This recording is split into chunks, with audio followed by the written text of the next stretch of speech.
ஒன்று எங்களுக்கு இந்த கோரிக்கை நிறைவேற்றணும், சீட்டு கூட நமக்கு 2வது பட்சம் அப்படின்ற அடிப்படையில் தான் கருத்து சொல்லியிருக்காங்க. அதைத்தான் பத்திரிகையாளர்கிட்ட சொல்லியிருக்கிறேன்.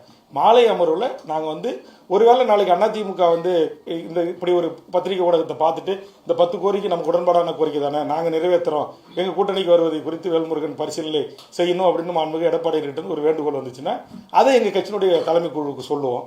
அதுக்கு பிறகு அதை விவாதிப்போம். எங்கள் கட்சி உங்களுக்கு தெரியும், இது தமிழ் தேசிய கட்சி. இங்கே ஒவ்வொரு ஆளும் ஒரு போராளிகள் தான். இவங்ககிட்ட அவ்வளோ ஈஸியாக நம்ம இலகுவாக ஒரு முடிவை நான் தனிப்பட்ட முறையில் எடுத்துட முடியாது. பண்ருட்டி வேல்முருகனுடைய தமிழக வாழ்வுரிமை கட்சி சில கோரிக்கைகளை முன்வச்சு கொடுத்திருந்தாங்க.